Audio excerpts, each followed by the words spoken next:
Bipolar Beauty. Go. Hi, today we're going to try something a little bit different. I'm Mama BB. We're going to try to do this different. I'm running this show today, okay?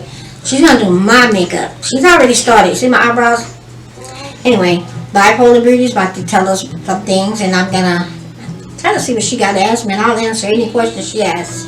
Thank you. Let's go for it. Oh, good job. Yes. You did good. Mama. All right, so first thing first, like she said, we're doing her makeup. I'm getting the sponge together, nice and clean. Never want to start no makeup without a clean sponge. It's very important that this is clean. Okay, yeah, I think I can see it. Okay, yeah. All right, so like she said, I already started her eyebrows, and I already primed her face. And what I used was this milk. Oh gosh, I don't know how to tell y'all what that is. It's going to be all up and down in the description is what I can tell you guys.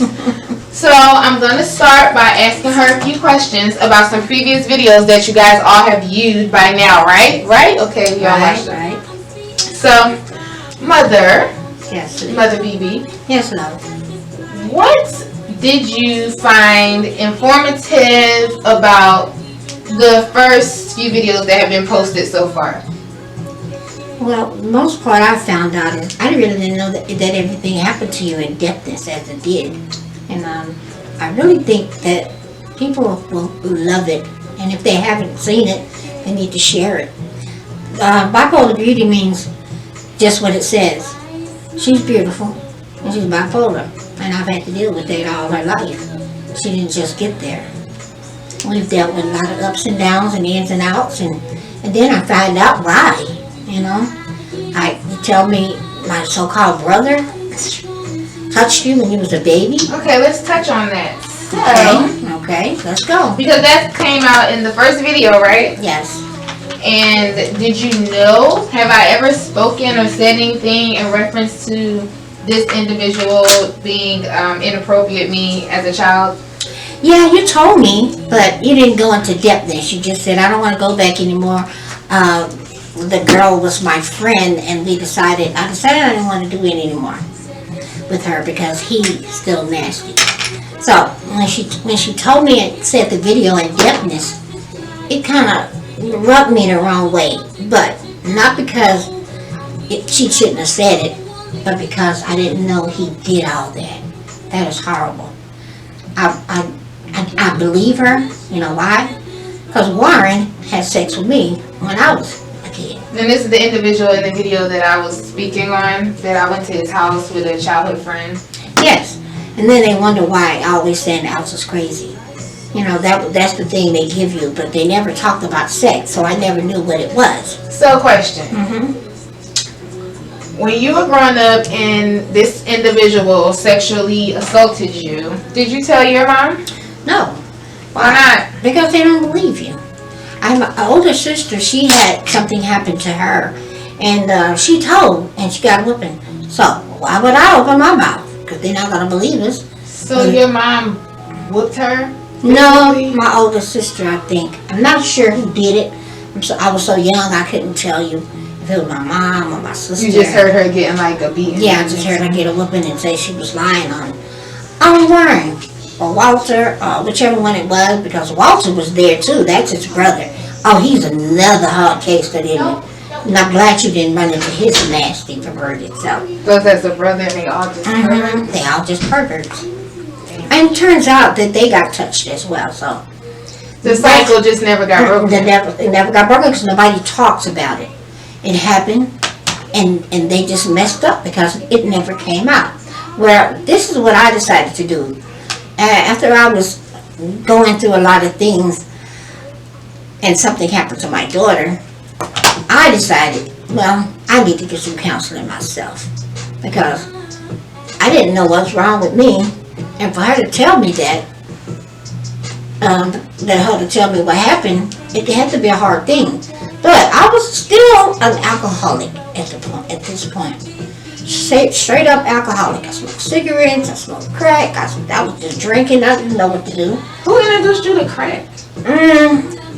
You don't have to say their name, I just want to know, like, who the heck, like, because I seen pictures of you growing up. You were fine as hell. Like, how does that go from that to getting on drugs? Well, it felt like, as fine as I was, everybody wanted to try to take it. So I figured like it was my fault. Let me gain some weight, and maybe I won't be so attractive. And then, oh no, if I take fitness, I won't touch you. I want no fat girl. That's horrible. Oh no, I know. But see, nobody ever talked about sex when I was growing up.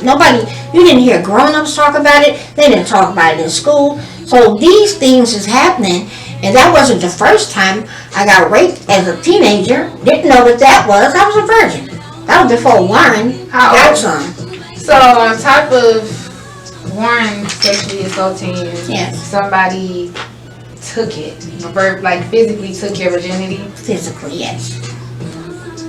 Physically took it. I don't know. How old were you? I was approximately about 14, 15, something like that, And I was out in the car with my friend's boyfriend. Because my mama was more, lenient, let me hang out a little longer. And I'm talking to him for her because something's going on. I can't remember in detail. Next thing I know, I was in the back seat of his car. Now, mind you, I got brothers and nephews. I fight. I fought and I kicked and I swung. But it was just, he had did it. He pulled me in the back seat. And I'm still fighting, but he's still pulling down clothes. So all I could come up with was, I don't know what this guy is doing. I have no idea. And I screamed. I tried to blow a horn. I did everything. Nobody heard it. Nobody said anything. So I didn't know what he was doing. So finally he finished. And I get out of the car and I go in the house. I'm bleeding. I don't even know what this blood is for. Because I didn't even have a period yet. So I'm like, what is this? I don't understand. Then this guy calls my house phone, because then we had house phone, and says he's sorry. His name was Yankee. That's what we called him. But he was, I forget his real name. He's fine, but he's dead. He's dead. I didn't kill him, no. You ain't never tell your brothers or nobody what he did? No, I didn't know what he did. I'm telling you, I didn't have no idea what that was. Nobody talked about it. They didn't teach it in school. How am I supposed to know what that was? Yeah. I know it hurt. Open your eyes to look at the ceiling. So I'm going to go ahead and I'm going to highlight her under eye. This is something she doesn't do. She don't do none of this. My mother is a virgin to makeup. And I'm literally just doing this against her will, but she don't mind. So go ahead. You said you didn't tell your brothers anything because you didn't know what had happened to you? I couldn't even tell you why I didn't say anything. It's like a hush-hush kind of thing. It's always been a hush-hush kind of thing because apparently it's how it started like when I was a kid. So it's always happened. If something like this has always happened to you, you think it's normal. But nothing ever happened like that. That I knew wasn't normal. But I didn't know what that was. Until I did mention something, I think, to my friend. But, they didn't, I didn't even know how to explain it. So it was, I don't know. What friend did you tell? Faye. That was her boyfriend. So you told the friend whose boyfriend raped you, that her boyfriend took it, and what was her reaction? I can't remember on that one, because it was two. I can't remember on that incident what she said. It was two? Yeah. She had another boyfriend. She had a lot of boyfriends. I didn't even like boys, because my mom, them men in my family had supposed to have been my brothers. They had been touching me all my life. I mean, touching. And so I didn't like, to this day, I really don't like nobody touching. Touching and feeling and touching groping. And feeling and groping and don't do that, If I want you to touch something, I'll put your hand there. Otherwise, we're going to fight. So, as you can see, I had issues as well. So, I could not know that she had some. Because I hadn't even dealt with my own. That was deep down stuff. It was so many things happened to me. I didn't even realize I had a mental illness behind it. But nobody talked about mental illness either. They just called me crazy. I was just crazy. I don't mess with her. She crazy. That girl crazy. That girl is not crazy. Because that's the easy way to justify people acting out without having to hold other people accountable. All it does is victimize the victim all over again, because now people saying that you're crazy just for fun. So, along that, other things that you've been through in life, what would you say are things that you would look for in a pedophile, say, if you had to do things all over again?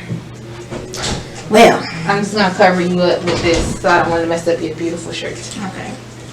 Well, I look for that look. They have a look in their face.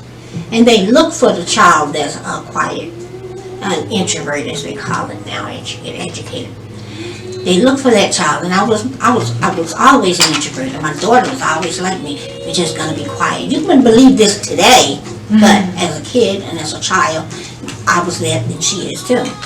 So it was like hard to explain what you're feeling if you don't even know how to talk about it. That's what happened.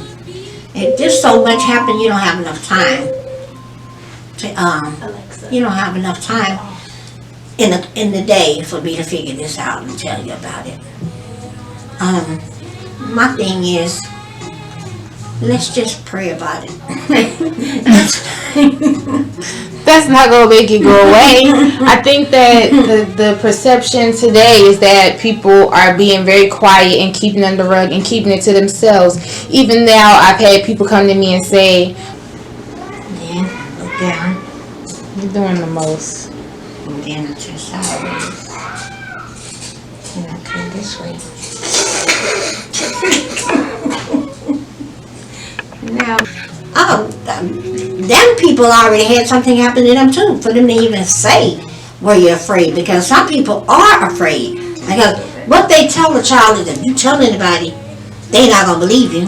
And then you're going to get in trouble. You know, grown men telling a little child that, you believe them. Because you believe adults. And then the adults that are supposed to be attentive to you, to help you there, they're never home. My mom was never home. Everybody knows about granny. They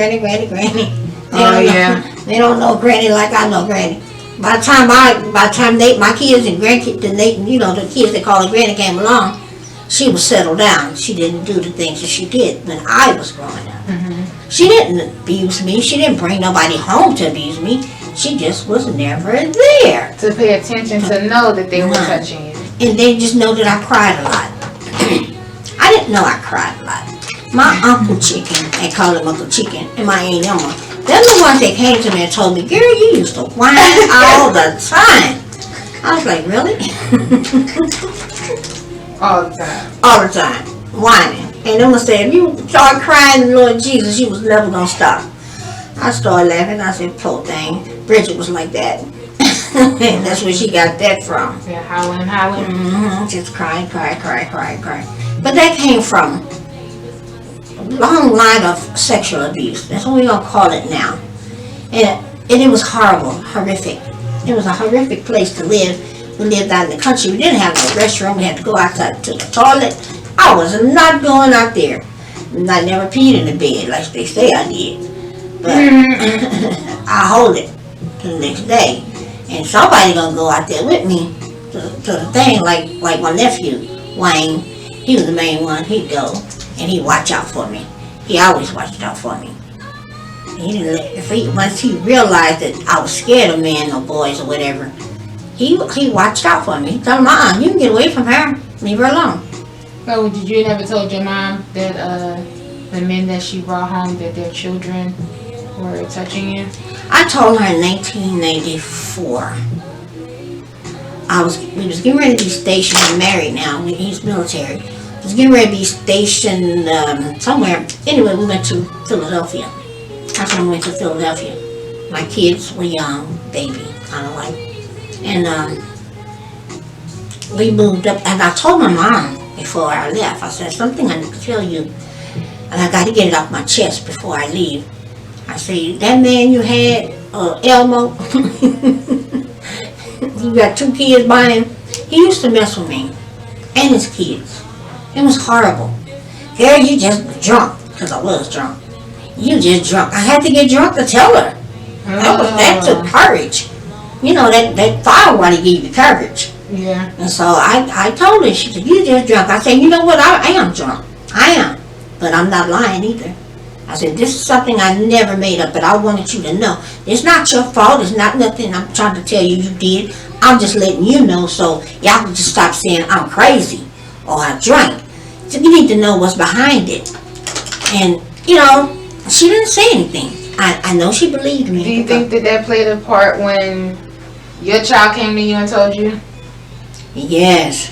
I said my child, if one of my kids ever told me, and I told my kids that, they could be making stuff up on somebody. I didn't care. If somebody tell you they touch you, if somebody touch you, let me know. I'm taking them out the box. And that was like on my bed, on my, what you call it? On my right, on my heart. I was real. I was so serious about that. I'd kill anybody touching my kids. Because that was the most horrific thing that could ever happen to a child. You know why I know? Because it happened to me all my life. Until my mom gave me away. That's a whole different story. Wow. Well, I will say I will commend, and the audience that doesn't know, my mom has always taken up for me and believed me and put me in proper channels to get treatment for, whether I complied or not. I was there. That was a whole different ballgame. You tilt your head back and just don't mess with anything. Well, when she told me somebody touched her, and then she told me who touched her, and then she said she didn't know why we kept bringing him around. She didn't understand the concept of this, because when we first moved to Philadelphia, we lived in the bottom. When I say the bottom, they call it the bottom for a reason. It's slum. I'm sorry, it is. My husband's mom had nothing but roaches and rats and rats and roaches and rats and roaches. So many roaches the cat would run out. You know, you couldn't even see your feet. So when we did move, we would just try to get one of her sisters and brothers every weekend. They wanted to come visit, so they had to take turns. They took turns. Except for her, Diane, she didn't come. But Tanya and Shanika, they came, and then... You just gave everybody's real name. Oh, well. I totally gave them fake names. Oh, my bad. I didn't know. Hey, that's a fake name. Go ahead with the story, though. I can't make this up. So when we was letting them come for the weekend, it was because, one, they need to get out the bottom. Two, I needed a babysitter because I needed to go out and drink. I didn't want to sit at home and drink, because I sit at home and drink, we gonna fight. Then there's gonna be holes in the wall. Not because she was fighting, he was fighting me. It was me fighting them. And that was a whole different thing. Anyway, when she told me, you know, I told you I stray out from stuff.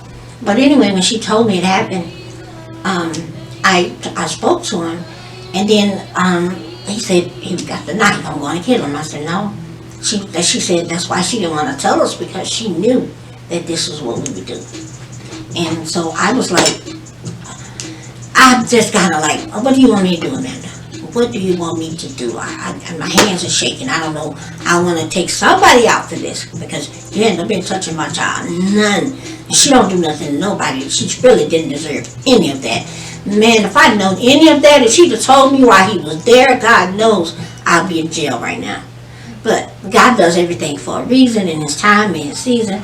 And this is happening right now because it's a cure for her, and it's a cure for those that's watching. Know that it's just not one person, because mental illness is hereditary. It can be, because I asked them when I finally started going for treatment. They told me it was hereditary. I was like, my God, my God.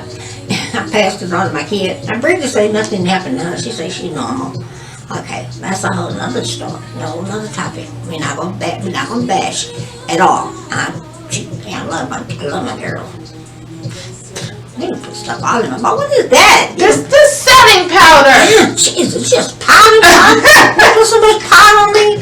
Powder all on my teeth. I I'm good. My bad. She's just dusting me like she cleaned it up. She having fun with this. You know what I'm saying? She obviously told me, I'm not putting that on. And here she go. I don't do you, Mom. And I'm thinking, okay, we gonna put a little makeup on my eyelashes and all, but I'm just gonna get a little bit on my face because I went and picked it up. I ain't know what you doing. Mom, it's fine. I know it's fine. I know it's fine. It's just that I'm not used to it. Okay. Now what were we talking about before the You end? was talking about how you passed on mental illness to your children. Mm-hmm. It's hereditary. It's hereditary because I was diagnosed with several things. I said it's schizoaffective, schizophrenic. They said it was personality disorder. And they said it was a whole lot of different. I had like 3 or 4. I had some bipolar. I had some ADD. I had some PST. What you call it? PTSD. That was from them touching me as a kid.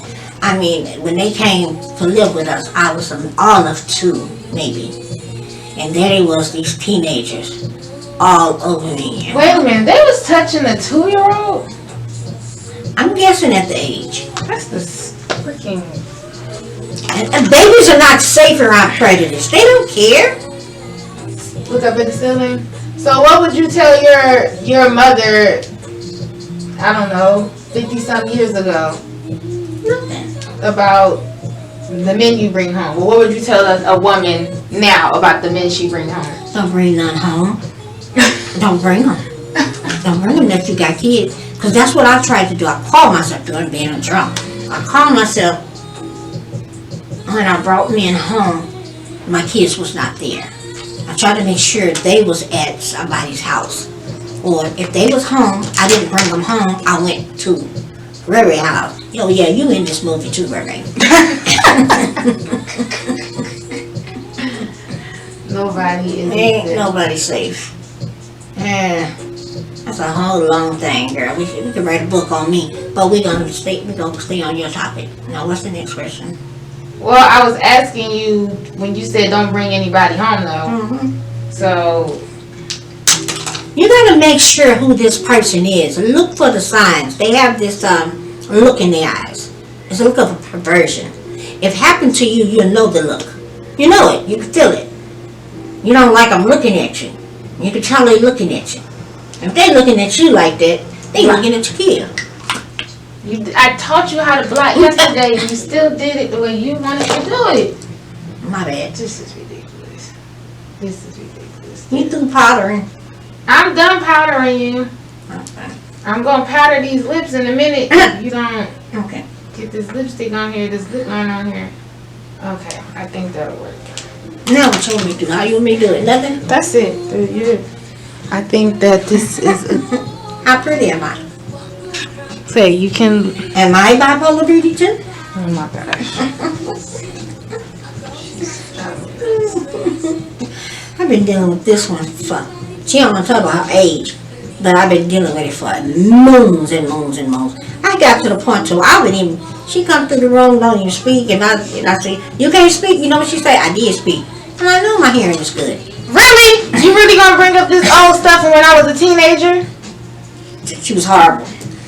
I thought I got her counseling. She out of control. You put Mama BB on here to tell you what I feel about bipolar. So that's my name, Mama BB, and I'm going to tell you. Bipolar is no joke. It's no joke at all. We might be laughing and talking about it. That's the only way we learn to deal with it. Because if you cry about it, if you're depressed about it, it'll take you down. Don't let that take you down. Because once you get start to come up out of the heart, when you feel it coming, get dressed, put on some clothes, and just get beautiful. I don't care if you don't have nowhere to go. Do this for yourself. And look in the mirror and see how pretty you are. And keep going. Everybody don't need to know that you're sad. It's going to be okay. It's going to be okay. All of it. I promise you. And if you have a problem, you can contact us. Subscribe to Bipolar Beauty. And I'm not a counselor, but I think I know enough to tell you what to do if something happens. Or if you're having a problem. God is always in my life, first and foremost. I pray to Him and I talk to Him, and that's the reason I'm here right now. I'll be 61 in a couple of months. Look at this. Can we just say it's a wrap? All right, you guys. Y'all say bye to Mama BB. Bye-bye.